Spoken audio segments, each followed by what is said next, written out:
Now we're going to take a look at how to use the match move function in XSI's tracking operator to do four-corner pinning.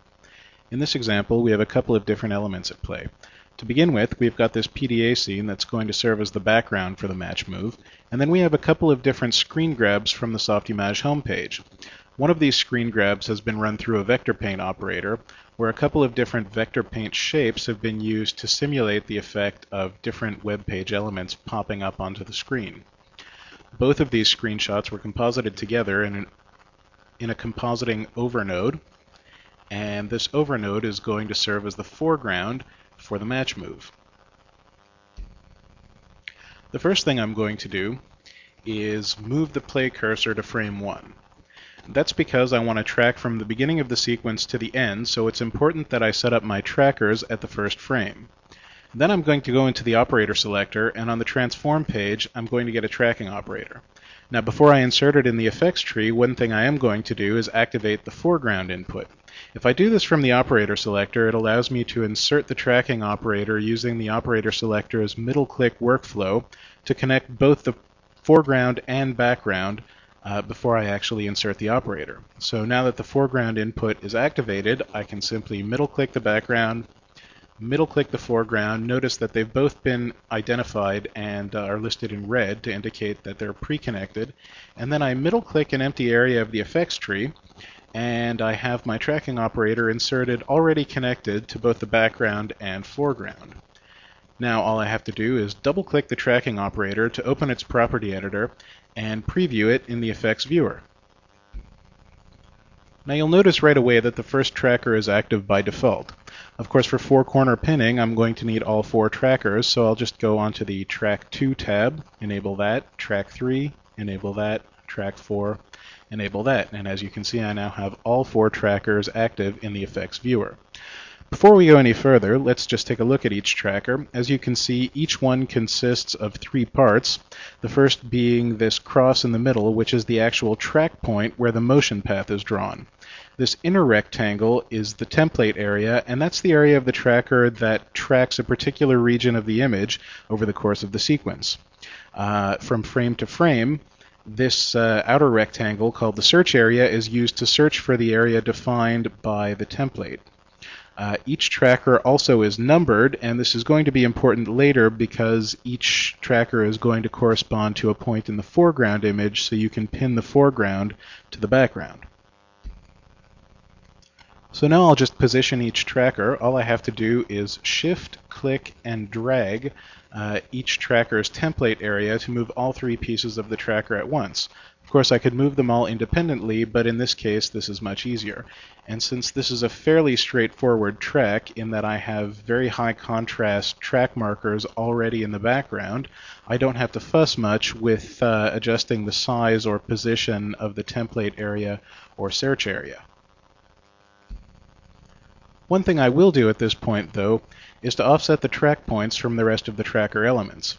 That's because when I put the web page onto the screen of the PDA, I want it to extend all the way to the corners and not just to the area bounded by the four tracking markers. So I'm going to go in here and pull each track point out to the appropriate corner.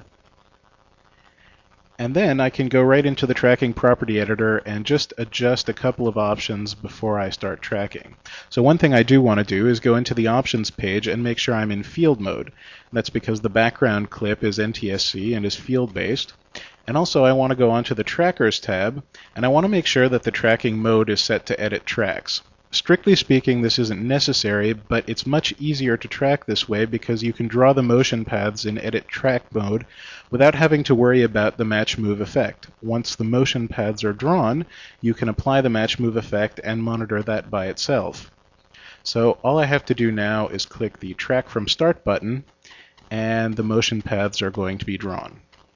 As you can see, it takes a little bit longer to process this than it did the one-point stabilize, and that's because there are four trackers that need to be tracked and four motion paths that need to be drawn.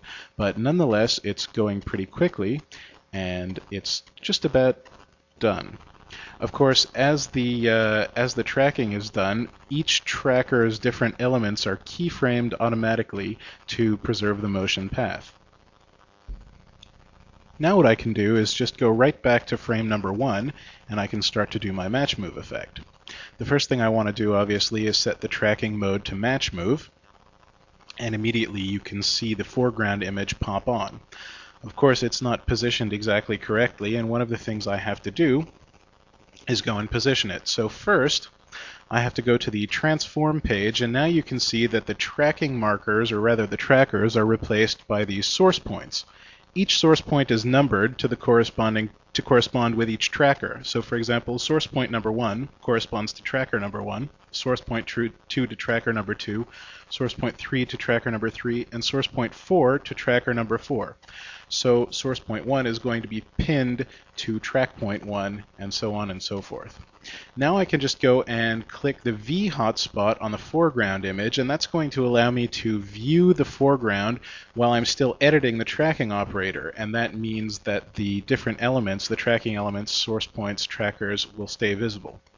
Now I can just pan a little bit so I can center this image, and I can start to move the different source points. Now I lined them up pretty well to start, so I shouldn't have much to worry about, although you should be careful to pay attention to where the track points are and where the corresponding source points are, because if, for example, I switch the position of source point 3 and 4, then the foreground image would be flipped around in the resulting match move. So now that I've gone and positioned these, I can go back and view the tracking operator, and I can see that it's pretty close to what we're looking for. I'm just going to frame the entire image, and now I can go ahead and play back the track to process the match move effect. And as you can see, it's stuck down pretty well. It's not exactly perfect, but you can see the match move effect popping up, and you can see how it's being processed. Maybe it's overlapping the corner a little bit, and in the later frames you might get a little bit of green showing through, but that's something that you can go in and fine-tune later on. So it's almost finished processing, and now I can just go ahead and edit a different node so that I can play back the sequence, and we can see the effect with no interference from the different elements of the tracker. As you can see, it's playing back pretty quickly, and you can get the different elements of the web page popping up.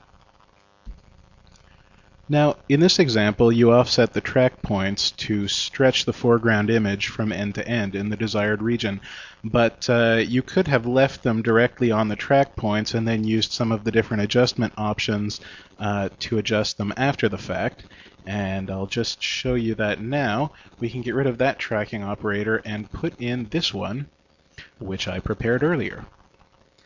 Now I can just center the tree again and hook up the background and the foreground, and then when I edit this operator, you'll see that the match move has been applied with the actual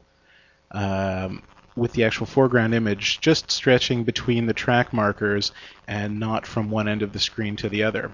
Now what I can do is go into the transform tab, and I can start to adjust the different transform options. So I can just, for example, scale this up just a little bit.